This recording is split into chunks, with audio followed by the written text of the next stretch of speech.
In the 3rd year of my marriage to Edwin Parker. He had everyone hide from me that he was keeping a younger, more delicate girl outside. People around me said I was his true love, his weakness. But when he was drunk, he laughed and said, "Celia, after marrying you, I realized you're nothing special." The man who vowed to love me for a lifetime when he was 17, now held a young girl and coaxed, "She's so boring, of course I love you the most, baby." The day I left, everything was as usual, no one noticed anything different. The maid asked me with a smile, was I going out shopping and for tea? I also smiled lightly and nodded, no need to prepare dinner tonight. When I heard he had another in his heart, I burned everything to ashes. Burn it to ashes, and let the wind scatter them.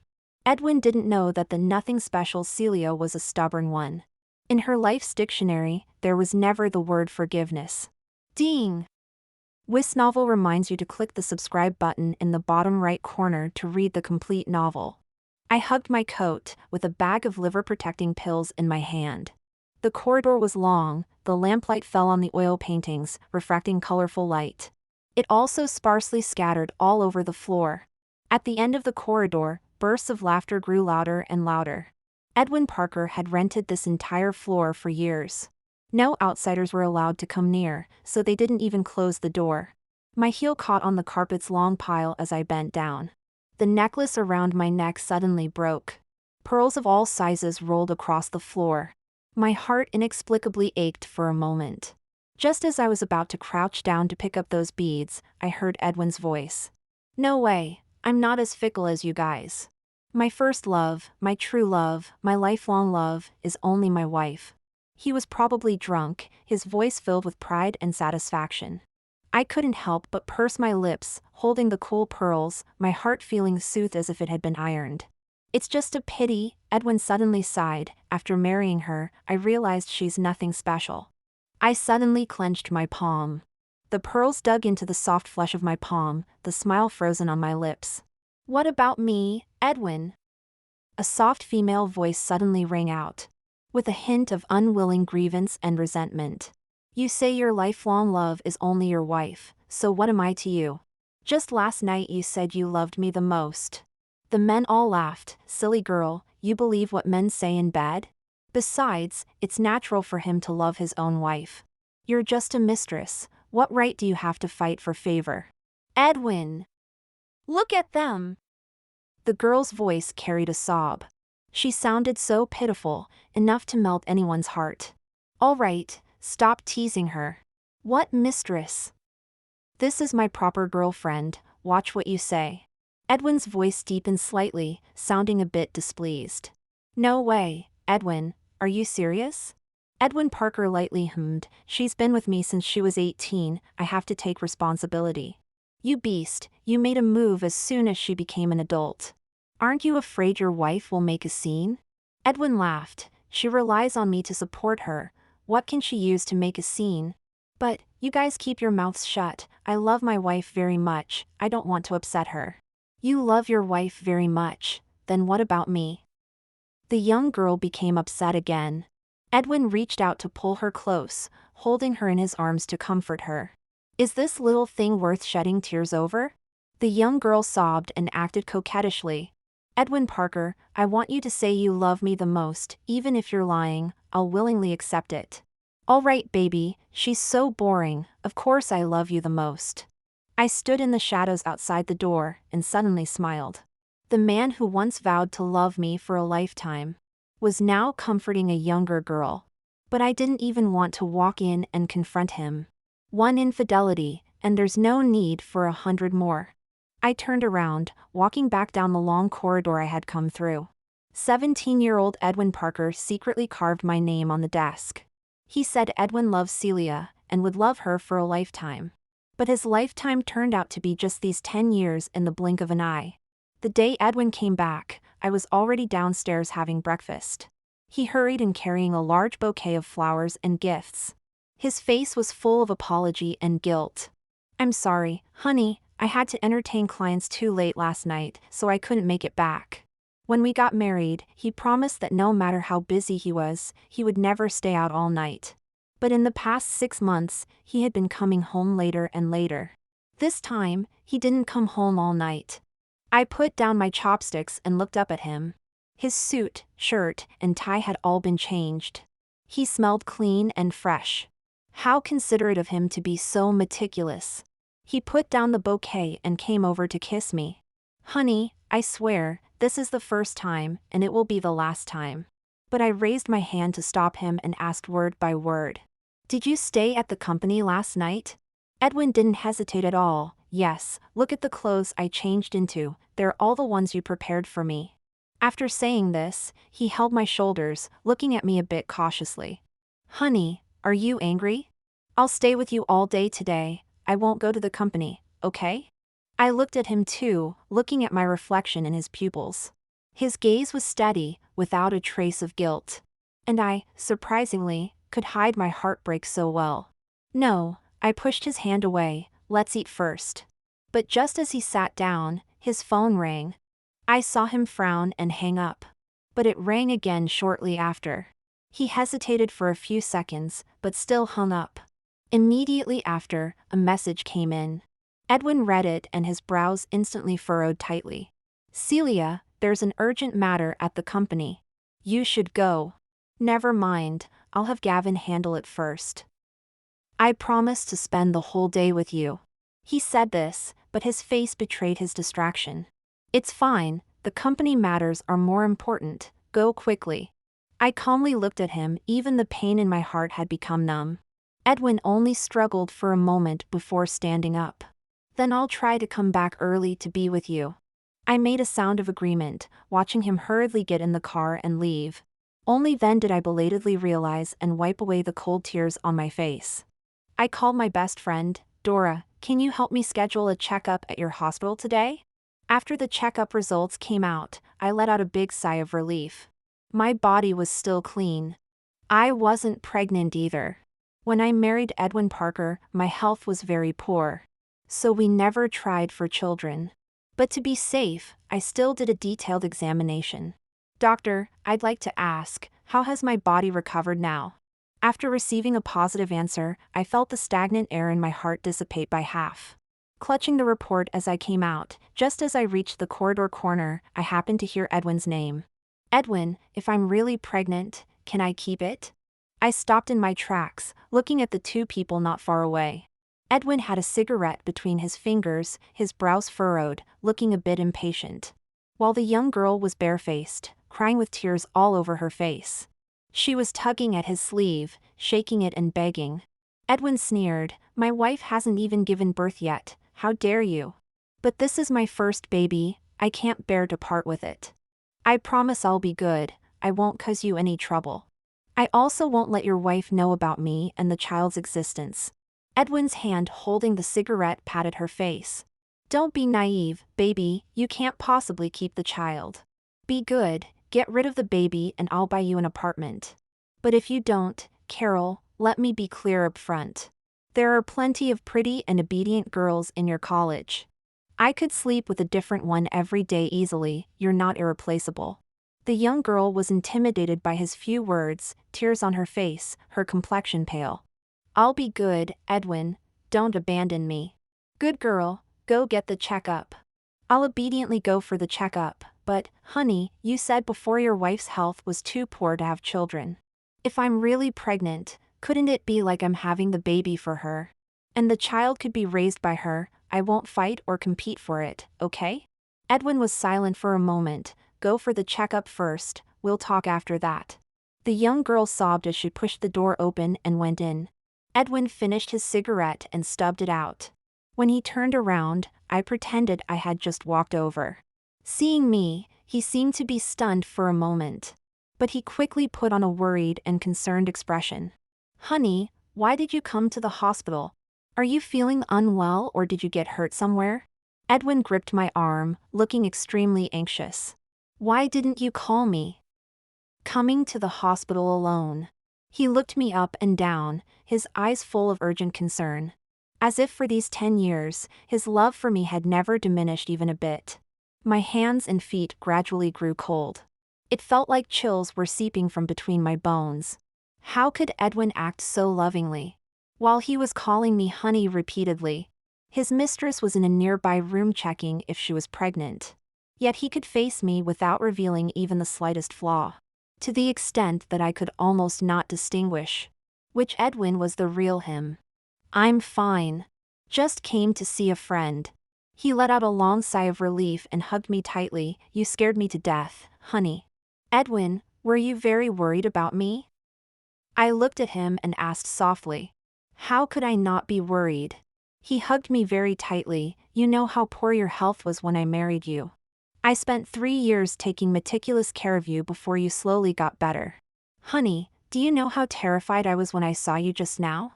If anything happened to you, how could I go on living?" I really wanted to laugh, but my mouth corners were stiff. My lips kept trembling, as if I had a mouthful of hot oil. I asked him, "Then what are you doing at the hospital?" His arms hugging me tightened slightly. "Oh, I came to see an elder, he's hospitalized." But this was the obstetrics and gynecology department. However, I didn't expose him. On the way home, Edwin's phone kept ringing. He simply turned it off. "Even if the King of Heaven came today, I'd still stay home with you." I didn't say anything, just looked at the street scenes outside the window. The road back happened to pass by our high school alma mater. The familiar scenes, which were once sweet, now felt like sugar-coated knife blades, stabbing at my heart. My vision blurred somehow. And as it blurred, I seemed to see the past me and Edwin again. "Celia, please don't be angry anymore, okay? I beg you, listen to my explanation, just one sentence." "Fine, just one sentence." "How about 2 sentences, please?" Young Edwin tugged at my sleeve with a mischievous grin, refusing to let go. "Get lost, Edwin Parker. Don't cry, please. Hit me, Celia. Slap me hard, just don't shed tears, okay?" The phone in my bag suddenly chimed, interrupting my thoughts and bringing me back to reality. I took out my phone. The message was from an unknown number. "He says your body isn't well, and you can never fully satisfy him. You've been married for 3 years and never changed positions. He's had enough. He also doesn't like using condoms, and he says if I get pregnant, he'll let me keep it since you can't conceive anyway. Mrs. Parker, why are you even holding on to your position when you're so useless?" I suddenly laughed. Edwin looked at me curiously. "Honey, what's making you so happy?" I locked the screen and said nonchalantly, "My bestie scheduled afternoon tea with me, and I forgot." "She's scolding me now." Edwin seemed to suddenly relax. "Are you still going?" "Of course, otherwise Dora won't let me off for 3 days. You should go to the company and take care of your business too." Edwin looked displeased. "I'm getting jealous of Dora." "You always favor her. I really don't want you to go. Wouldn't it be nice to spend time just the 2 of us?" I turned to look at him, but he had already turned on his indicator, preparing to make a U-turn. I smiled and turned away. "We'll have time in the future." "That's right, we have a lifetime ahead. This time I won't compete with Dora." He dropped me off at the private club and quickly drove away. Half an hour later, Carol sent me another message. "Did he just leave you there? Look, he says he'll soften up as soon as I cry. Oh, and I'm pregnant. He wants me to keep it. He says he likes girls, but I want to give him a son. I've calculated, this one is definitely a boy. It's a shame though, the doctor says we can't have sex in early pregnancy. The new lingerie he bought me hasn't even been worn yet. He's always had high needs, and you can't satisfy him. He must be so pent up." I didn't reply, just screenshot and saved all the messages she sent. My hands were shaking a bit as I did this. Perhaps Edwin had been playing his role too well all these years. And I had been too naive and trusting. So when this absurd and depraved side of him was revealed, I still couldn't control my emotions. It turns out that all those tender moments in bed that moved me were fake too. He had long grown tired of our gentle lovemaking. When I thought restraint was love, reality slapped me hard in the face. The gradually decreasing intimacy wasn't because of love and care. It was simply because he couldn't fully enjoy it, so he couldn't even be bothered to pretend anymore. Before going home, I called my former mentor. "Celia? Child, Why haven't you called me for so long? Teacher, does your research team still need people? I want to join. Can your health handle it? Actually, I wanted to join right after graduation. The teacher was especially hopeful that I could go with her. But my health was really poor then, and the research team had to travel all over the country and abroad. Many places had harsh conditions, and roughing it was commonplace. I just had a physical. The doctor said it's fine as long as I'm careful. Is your husband okay with it? Celia, you need to know, if you join us, you'll be traveling for years. And many of our projects are classified by the state, you'll be out of contact with family most of the time. Teacher, I've decided to divorce. Did he do something to hurt you? I nodded with a smile, swallowing my tears. Yes, he had an affair. Are you really determined to end your 10-year relationship? Teacher, do you remember what you told me when you were about to divorce? If you know his heart is elsewhere, burn it all down. Burn it down and let the wind scatter its ashes. My eyes were red, tears rolling down. Teacher, I was taught by you, of course I'm just like you. Good, good. Celia, then I will be waiting for you to come. This should be the first time I've actively asked Edwin for money since we got married. He laughed with great pleasure on the other end of the phone. Honey, isn't all my money yours? You can just use my card whenever you want. It's not the same, I insisted unusually. All right, I'll have Gavin transfer the money to you right away. Edwin, I'm not taking your money for nothing. I have a gift for you too. In 3 days, go to the reception office at our high school alma mater. Find the old man at the reception. You remember him, right? He'll give you something. Edwin laughed when he heard this. How could I forget? I transferred there in my 3rd year. In the first 2 years, I must have written you hundreds of love letters, all received by that old man. I smiled too. Yes, don't forget to pick it up in 3 days. I won't, honey. I'm already looking forward to it. After the money Edwin transferred to me was received, I immediately anonymously donated it to my mentor's research team. I printed out the divorce agreement and all the information screenshots, sealed them in an envelope and personally delivered it to the reception office of my alma mater. The broken pearl necklace and the first ring he gave me, I burned them with my own hands in the workshop and discarded them. Along with them, countless love letters he had written to me also turned to ashes. On the last morning, as usual, I had breakfast with Edwin. As usual, I saw him off to work. He apologized. I had planned to take you to the hot springs today, but I've broken my promise again. It's okay, work is more important. I looked at him, smiling very faintly. Go ahead, don't delay your important matters. Edwin looked at me tenderly yet guiltily. Honey, you're always so understanding, so good. All these years, I've been busy with work, spending too little time with you. I gazed at him silently, my thoughts drifting far away. The young man who once warmed my cold hands in his palms on a foggy winter morning. The man who knelt before his parents for an entire day just to marry me. After 10 years together, he was still young and handsome. His love for me was real. His betrayal was real. His guilt and pity were real. But his wandering heart, indulging in the excitement of illicit love, was also real. I knew I could be deaf and mute and be Mrs. Parker for life. No one could take that position away from me. But I didn't want to be his Mrs. Parker anymore. I wanted to be Celia again. Edwin suddenly came forward and hugged me. Honey, I love you so much. Wait for me to come back, we'll have dinner together tonight. I don't know how difficult it was to squeeze out a smile. How difficult it was to hold back unnecessary questions. Fortunately, his phone rang urgently again. I pushed him away. Go quickly, don't keep people waiting. He turned around reluctantly, but his steps gradually quickened. I smiled and turned to go upstairs. As usual, I changed clothes and went to tend the garden. I had a simple lunch at noon. After the afternoon nap, I changed into clothes for going out. I casually picked up a bag, which contained all my documents and important belongings. As I went downstairs, the maid asked with a smile, "Are you going shopping and for tea?" I nodded and smiled lightly. Yes, no need to prepare dinner tonight. He wouldn't be coming home for dinner tonight. And I would never come back again. The driver dropped me off at the club I often visit and left. I went downstairs, and the car arranged by my teacher was already waiting at the street corner. That car had a confidential license plate that ordinary people couldn't trace. I clutched my bag, crossed the road, and got into the car. As the car door closed, my phone rang.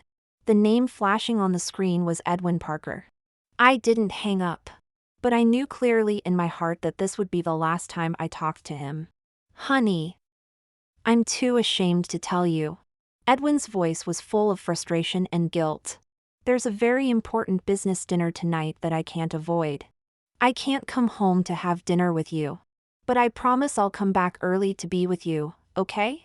Honey, please don't be angry. I've already asked Gavin to pick up the gift I ordered for you earlier. You'll definitely like it when you see it. I clutched my phone, looking out at the endless long street through the car window. Beyond the hustle and bustle of traffic, there was an empty silence. That figure that had lingered in my heart for 10 years. The figure of a young man in a blue and white striped school uniform. At this moment, it completely disappeared from my heart. I clearly knew that I no longer loved him. Honey, why aren't you saying anything? Are you angry? Edwin asked cautiously on the other end of the phone. Forget it, I'll cancel it. I won't go. I'll come back to have dinner with you tonight. No need, it's fine. I lowered my eyes, staring at the empty spot on my ring finger. You go ahead with your business. Dora asked me to have dinner with her tonight. Then I'll try to come back early, okay? If it's too late, just stay at your place near the company. No need to rush back and forth. No matter how late, I'll come back. I didn't say anything more. Edwin said a few more words and then hurriedly hung up the phone. I put the phone back in my bag and slowly closed my eyes in the slight jolting of the car. Edwin stood by the window in the corridor with a cigarette in his mouth. Outside, it was pitch black, and the night was getting late. Celia used to have poor health and always had a very regular schedule. At this time, she should have already been asleep. When Carol came out of the examination room with red eyes, Edwin had already put out his cigarette. He glanced at her and asked coldly, "How's the examination result?" "There's some minor bleeding. The doctor suggested it's best to rest in bed more this month. Then don't go to school for classes. Stay at home and rest. Honey, will you stay with me?" Carol hugged his arm pitifully. Edwin frowned and pulled his arm away. "I've told you not to call me that. There's no one here, that's why I called you that. All right, I'll have the driver take you back. You're not coming with me?" "I'm not feeling well today, I'm afraid of bleeding again. Didn't the doctor prescribe medicine?" "Take the medicine and rest well." Edwin walked directly towards the elevator. "I'm not a doctor, there's no use in me staying there." Carol bit her lip, unable to hold back her tears again. Afraid of annoying Edwin Parker, she could only hold back her tears and follow him into the elevator. "Edwin." As they were about to get in the car, Carol couldn't help but turn around and call out to him again. He looked at his watch, clearly a bit impatient. "What is it now? Will you come tomorrow? Didn't the doctor say no intercourse this month?" Edwin raised an eyebrow. "There's no point in visiting you. I need to spend time with my wife this month, you'd better behave yourself."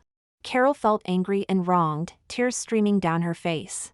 Edwin Parker, considering her pregnancy, comforted her a bit. "Rest well, I'll come see you when I have time." Carol watched him leave without looking back. Tears froze cold on her face, her jaw clenched tight without realizing. She couldn't understand why she, young and beautiful, was inferior to his sickly wife. Whenever she thought about this, she felt a deep hatred. But she couldn't let go of Edwin Parker, nor the life he gave her. She could only endure it silently.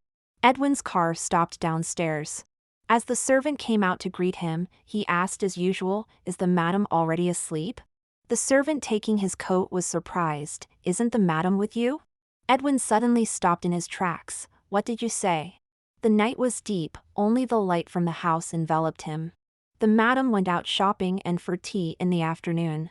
When the driver was supposed to pick her up in the evening, she said not to come as she was having dinner out with you.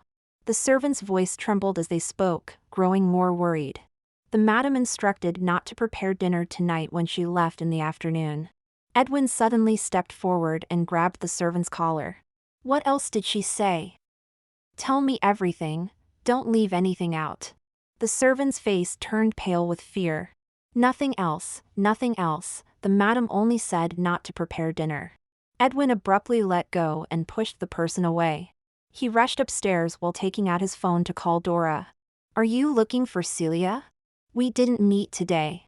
But Celia said in the afternoon that she had plans to have dinner with you tonight. Edwin's voice was incredibly calm. A calmness he himself couldn't believe. But no one saw that the hand holding the phone was shaking.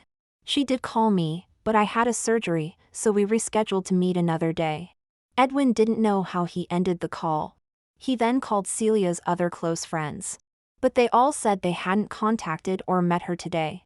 Edwin stood outside the master bedroom, the door tightly shut. At that moment, he didn't even have the courage to push it open. How could he be so foolish to hope that someone as smart as Celia would be completely unaware of all his actions? But when did she find out? How much does she know? And, can he earn her forgiveness? Edwin anxiously recalled an incident from years ago. They were both in college then. Due to club activities, he had gotten a bit close to a junior girl. That junior had a crush on him, and many people noticed. Celia had mentioned it to him twice, but he didn't take it seriously at all. After all, he loved her so much, he had no interest in other women. Later, at a club dinner, he helped the junior avoid drinking and gave her a ride back to her dorm. Celia didn't argue with him, she just broke up with him directly. He was completely stunned at the time, as if the sky had fallen. Afterward, for a whole 6 months of separation, he could barely remember how he got through it. He also almost forgot how much effort it took to persuade Celia to change her mind. To give him a chance to reconcile. When he pushed open the door, Edwin's hand was shaking badly. The room was pitch black, the bed clean and tidy. Empty. It seemed even her unique scent had disappeared along with her. Edwin Parker quickly walked in, futilely opening every door. But every room was empty. He dialed her number with trembling hands. The call went through, but no one answered. Edwin forced himself to calm down. He lit a cigarette and took a deep drag. Then he called Gavin. Gavin, get people to search, start searching and investigating right now. Mr. Parker, what do you want me to investigate? He told Gavin about the club Celia had gone to during the day. Find out where she went after leaving the club, where she is now, who she's been in contact with these days. Gavin, check her documents, the airport, high-speed rail stations, bus stations, don't miss any place. Also, track her phone's location, notify me immediately if there's any news. Edwin turned and went downstairs, driving straight to the airport. There weren't many places she could go. Besides her hometown hundreds of miles away, there was only the city where her other close college friend had married. Edwin tried hard to calm himself down. He believed he had always been discreet. He had warned his friends, and no one dared to say anything careless in front of her. Carol wouldn't dare either. So, maybe she had just overheard some rumors. Maybe it was because he had been coming home late too often lately. He had spent too little time with her and broken promises a few times. She might be upset and wanting to teach him a lesson. It's not like it used to be. They are husband and wife now, all their interests tied together. Her health was poor, so she had been recuperating at home. Without him, she would be like a bird released from a golden cage, unable to survive for long. Edwin tried to comfort himself with these thoughts. Yet it seemed to be of no use at all. His heart had been pounding all the way. His chest was boiling, his entire heart feeling as if it were being fried and roasted. At a red light midway, he dialed her number again. Still, no one answered. As he neared the airport, Gavin called. Madam left the club around 4 p.m. But the video footage for the entire street has been blocked, we can't trace Madam's whereabouts. We've checked the airport and high-speed rail station too, there's no information about Madam traveling. Mr. Parker, perhaps Madam is still in the capital? Edwin gripped the steering wheel, suddenly letting out a sigh of relief. Go find her, no matter what, find her for me. Also, have you tracked her phone location? We can't, it seems Madam's phone location has also been artificially blocked or interfered with. Edwin's mind exploded with a buzz, going blank. Whatever Gavin said next, he couldn't hear at all. He suddenly recalled what she had said when she asked him for money that day. She said she had also prepared a gift for him, left at their alma mater's reception room. According to their agreement, he was to pick it up 3 days later, which would be tomorrow. But he couldn't wait even a second longer. By the time he raced to the school, it was already past midnight. The lights in the reception room had long been turned off. He couldn't care less, got out of the car and knocked on the door loudly. Suddenly, he felt a cool sensation on the tip of his nose. Edwin instinctively raised his hand to touch it, only to feel cold snowflakes. The capital had seen its first snow. He and Celia had also fallen in love during such a first snow. Edwin stood somewhat dazedly in the gradually thickening snow. For quite a while, he couldn't come back to his senses. Until the duty guard called out to him several times, he suddenly awoke. What was handed to him was just a simple brown paper envelope. The moment he took it, it was as if he was holding a burning coal, instinctively wanting to throw it away. Perhaps he had already guessed what was inside. Perhaps he simply didn't want to face it. But in the end, he still opened it. The first thing he saw were the large characters divorce agreement. On the last page was her handwritten signature and fingerprint. Below that were some printed chat records. Besides these, she hadn't left a single word for him. Yet it seemed as if everything that needed to be said and done had been made very clear. Edwin only glanced at those chat records before crumpling the paper into a ball. He offered a cigarette to the duty guard, politely apologized and thanked him. Then he drove directly to Carol's place. When she opened the door, Carol was sleepy-eyed but overjoyed, rushing over to hug him. But she was stunned by a slap from his raised hand. Edwin didn't say a word, just coldly slapped her a few more times. Carol's face swelled up, her lips split and bleeding. She was beaten so badly she couldn't stand, falling to the ground, covering her belly and begging for mercy. Edwin just looked down at her coldly. Then, without a shred of pity, he kicked her hard in the stomach. Carol was in so much pain she nearly fainted, clutching her belly and rolling on the ground. Blood gushed from between her legs, staining a large patch of the white carpet red. But he still felt it wasn't enough, bending down to grab Carol's collar, almost lifting her entire body up. "What do you think you are?" He gripped Carol's swollen face, squeezing so hard her jaw nearly dislocated. His handsome face was almost grotesquely twisted. Yet his voice remained cold and calm. "A mere prostitute, how dare you cause trouble for my wife? I let you have the child only because I didn't want my wife to suffer. You thought you became precious just because you're pregnant? Carol, who gave you the guts to harass my wife and make her angry?" Carol felt waves of blackness before her eyes. Her belly felt like it was being twisted by knives. She was terrified to death, regretful to death. Why had she been so greedy? Why did she covet Mrs. Parker's position? If she had just given birth to the child peacefully, wouldn't she still have had a life of luxury?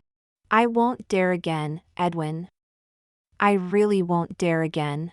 Please, save the child might not make it. It's too late." Edwin pushed her away in disgust.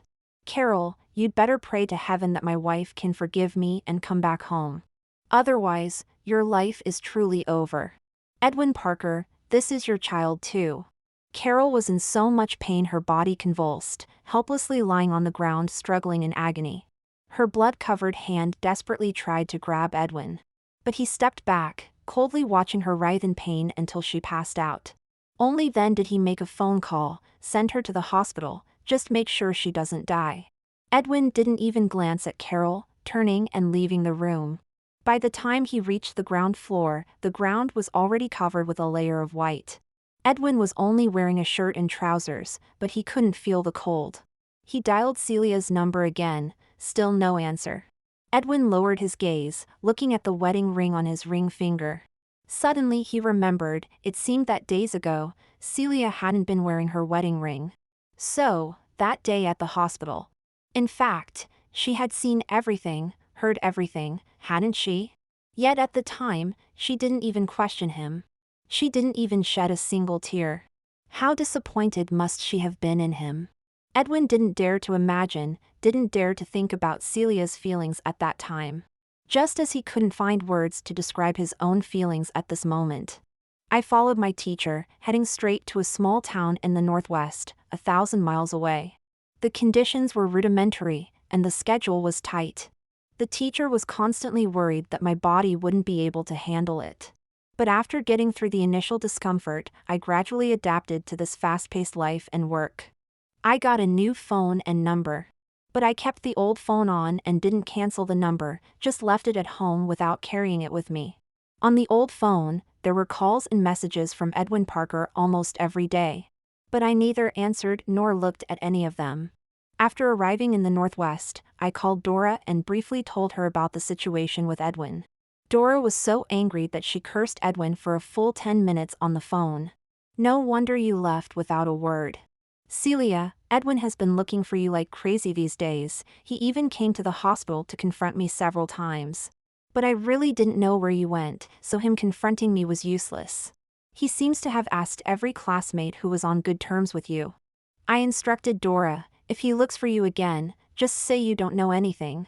I know, don't worry, I won't let him bother you. But, Celia, will you come back? Of course I will. I still need to go back to handle the divorce procedures with him. What if he insists on not divorcing? I smiled, it doesn't matter.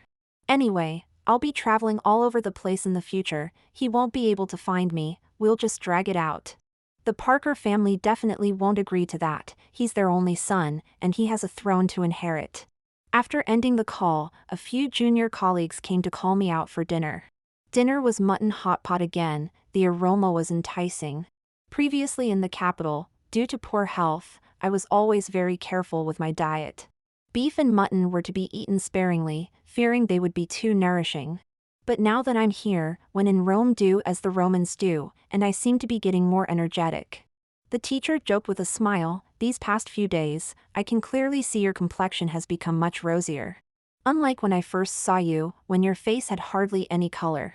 Isn't it because I'm happy being with you, teacher? Eating well and sleeping well? I held my bowl close to the teacher, leaning on her shoulder and acting coy. How old are you? Can't you behave properly in front of your juniors? The teacher said, pretending to be annoyed, while putting a big piece of meat in my bowl. Eat while it's hot, eat more. I lowered my head and took a big bite of meat, but suddenly felt a lump in my throat. I didn't want the teacher to see me cry, so I finished all the meat in my bowl along with my tears. That night after returning, the old phone kept vibrating. Edwin Parker, having taken some strange pill or other, was calling non-stop. After it finally calmed down, I sent him my first and last text message.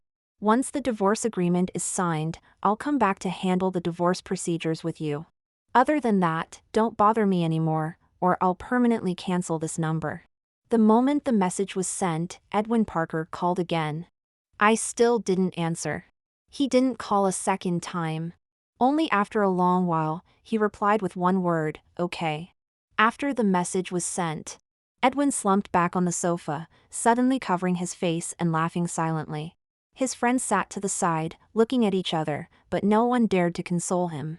These days he had been looking for Celia like a madman. Although it wasn't openly discussed, it had gradually spread through their circle. His mistress Carol was quite miserable too, apparently sent to the hospital too late, her uterus couldn't be saved. But Edwin still wouldn't let her go. A few days ago, she was just expelled from school, and her parents cut ties with her, saying she brought shame to the family. Now she's barely hanging on, walking on thin ice. Desperately praying day and night for Celia to come back quickly. So Edwin would give her a way out. But Celia seemed to have vanished into thin air. No news at all. Edwin, was that just now a message from Celia? Someone gathered the courage to ask. Edwin leaned back on the sofa, eyes closed, silent for a long time. Just when everyone thought he wouldn't answer, Edwin suddenly spoke, she really doesn't want me anymore. The atmosphere froze for a moment. How could that be? You two have been together for so many years.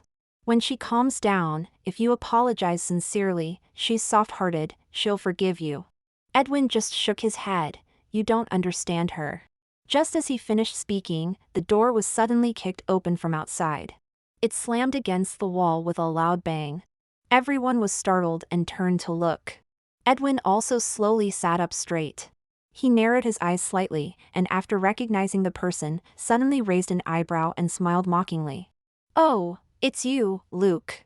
Luke didn't respond, nor did he glance at anyone else in the room. He walked straight up to Edwin Parker.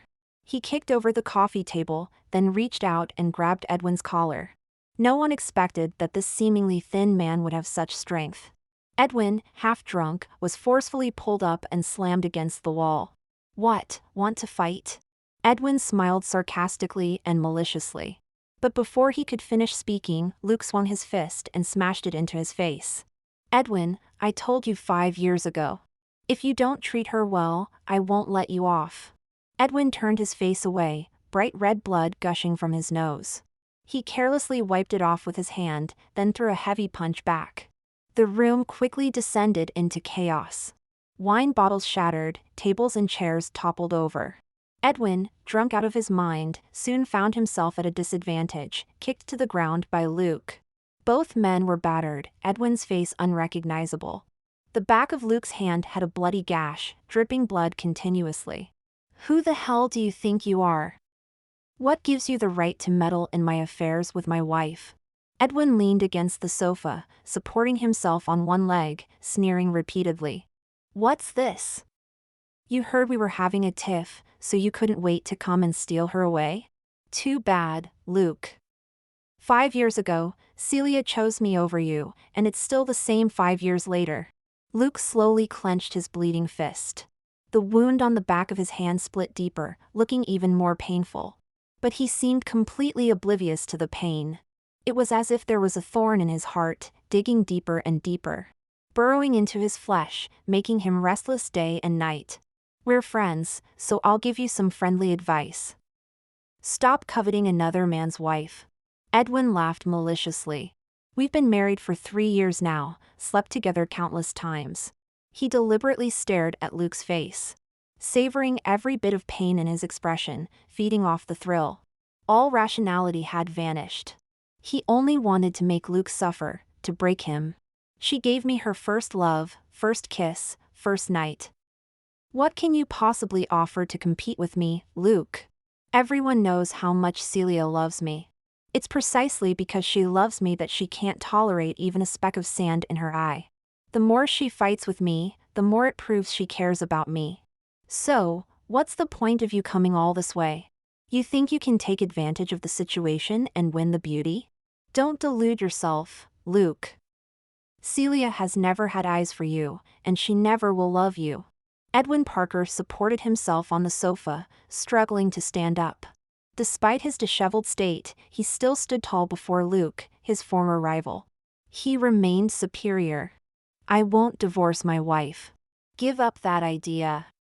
You'll never have a chance in this lifetime. Edwin Parker." Luke looked at him, his eyes seemingly covered with a layer of frost. Cold to the extreme, yet also resolute to the extreme. "If I had known 5 years ago that you were such scum, even if it meant she would hate and resent me, I would have taken her away. What right do you have to compete with me? Or is it that you're so pathetic, you only like other people's leftovers?" Luke suddenly raised his hand, his blood-stained fist landing heavily on Edwin's jaw. He looked at Edwin Parker, his eyes bloodshot. "I'll wait to see your karma." Edwin had never believed in karma. But when he finally rushed to that small town covered in yellow sand, only to helplessly watch Luke find Celia first in the desert, at that moment, he suddenly understood that his karma had arrived. It came swiftly and unexpectedly. He was unprepared and utterly defenseless. Yellow sand swirled, obscuring the sky. He didn't know if Celia had seen him. He could only watch as Luke carefully supported the injured Celia into the desert off-road vehicle. And when they got in the car, she was too weak to move. It was Luke who carried her in. He still followed that car to the hospital. Her teacher stepped in to stop him, but allowed Luke to follow into the examination room. The wind stopped, and the swirling yellow sand settled. He spat out a mouthful of sand and lit a cigarette. One after another, he couldn't stop. He anxiously asked her mentor, "Has she been with you here all this time?" "Yes, she's been very hardworking and resilient. Her health isn't good." Edwin swallowed the bitterness in his throat. "Has it been very difficult for her during this time?" The teacher raised his chin, looking at him indifferently. "No, she's been very happy." Edwin's eyes were frighteningly red. "Perhaps from the wind and sand." "Teacher, do I still have a chance? Will she forgive me?" "I truly regret it. I know I was wrong." He was like a helpless and confused child. Such a tall man, clutching the teacher's sleeve, almost on the verge of tears. "I don't know, but I respect all of Celia's choices. Teacher, please help me, can you?" But the teacher shook his head and pushed away his hand. "Celia is my most talented student. I understand her well, and her temperament is very similar to mine. In this matter, no one can help you. But teacher, we have 10 years of love." "So what?" The teacher smiled coldly and contemptuously. "My ex-husband and I were married for 15 years. He even knelt down crying and begging me, but a tainted man is tainted, no different from trash. Edwin Parker, we women are not recycling bins. If you truly care about your 10 years together, then set her free." The day the divorce papers were finalized.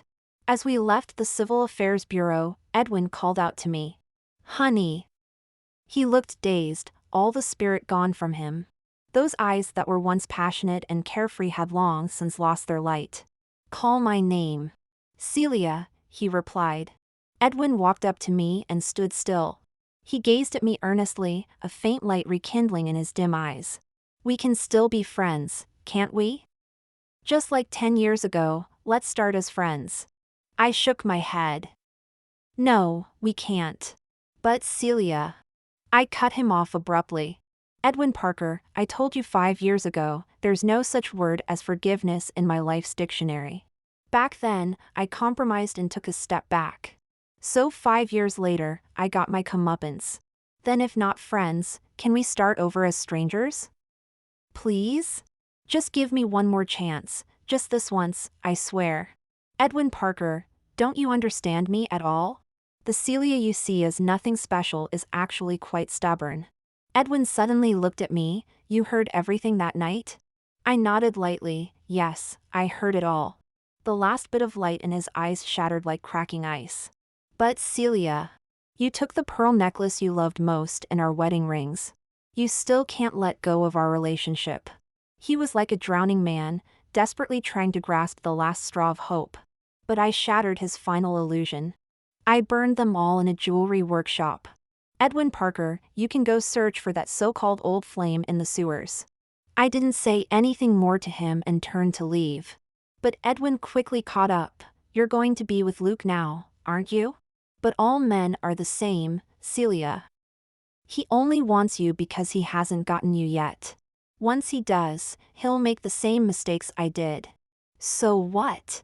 I looked at him with indifference. "After experiencing such a terrible ex like you, what else do I have to lose? Are you going to marry him?" "I'll consider marriage carefully, but I'm still young. I can balance both my career and the man I like." "You like him?" I smiled at him. "Is that any of your business?" As I stood by the roadside waiting for the traffic light, I saw the car parked on the side of the road. In the early spring weather, Luke wore a black windbreaker, leaning against the car. Pale yellow buds had sprouted on the bare branches. Yet the wind still carried a chill. He stood there quietly, occasionally glancing in the direction I was coming from. Until the moment he saw me. He immediately straightened up, as the sun broke through the clouds. A soft, bright halo fell into his eyes. "Celia." He strode towards me. As the traffic light turned green. As the frozen crowd began to flow endlessly. Becoming musical notes dancing on the zebra crossing. But I stood still. Just smiling, tilting my head slightly as I watched him. Watching him walk towards me with his long legs, like the most elegant scene in a movie. "Celia." He finally reached me, looking down at me. He seemed very nervous, his breathing uneven. The wind seemed too cold, his ears slightly reddened by the chill. I looked up at him, vaguely recalling that particularly rebellious boy from many years ago. It turns out our countless encounters on the way to and from school weren't just coincidences. It turns out the many times our gazes met as we passed by weren't just happenstance. I couldn't imagine how Luke felt as a bystander when I was wholeheartedly in love with Edwin Parker. When I rejected him and decided to be with Edwin. That last look he gave me, that final smile, how much heartache did it conceal? But love has never been rational. The young Luke and Edwin were completely different types. And at that time, being sensitive and melancholic, I preferred Edwin, who knew how to make girls happy. It seemed like a natural progression of events. I don't regret the past. I just decided to look forward. Have you been waiting long? I asked him with a smile. Not long, just right. His hand, hanging by his side, slowly raised a bit. As if he wanted to hold my hand, but hesitated. Luke, I called his name, lightly stomping my feet. The spring wind in the capital is really cold. Are you cold? Yes, very cold. My hands are frozen stiff.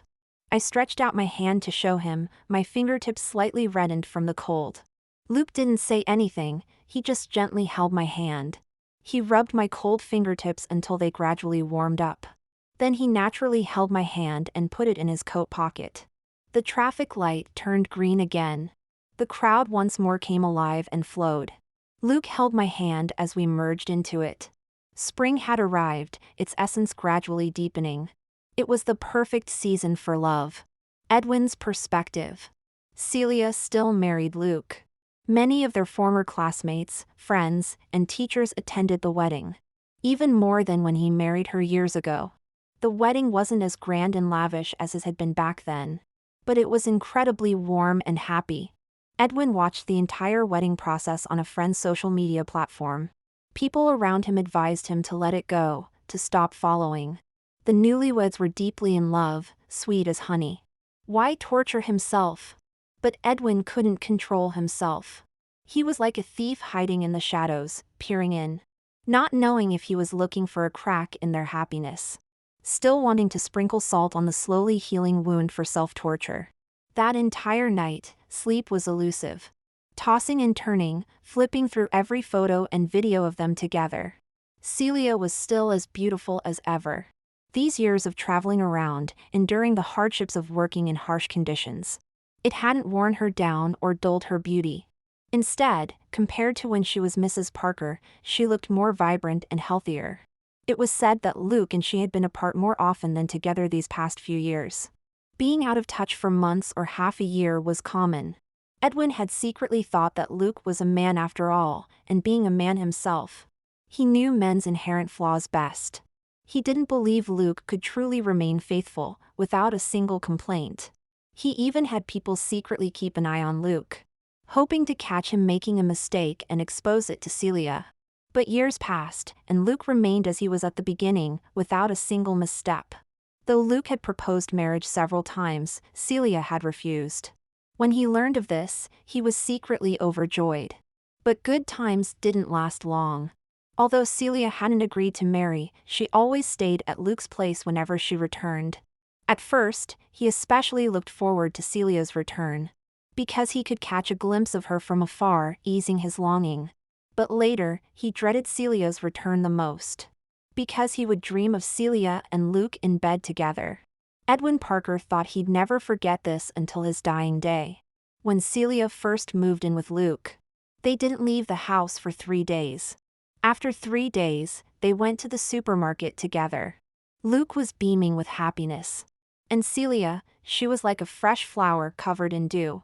He sat in his car, watching self-destructively, and in that moment, he felt like dying. The second year after Celia married Luke, she became pregnant. That same year, he was viciously attacked by Carol when he returned home drunk one night. These years passed neither dead nor alive, all his pent-up anger poured out on Carol. At first, Carol feared him and endured silently. Later, she must have had an emotional breakdown and decided to fight him to the bitter end.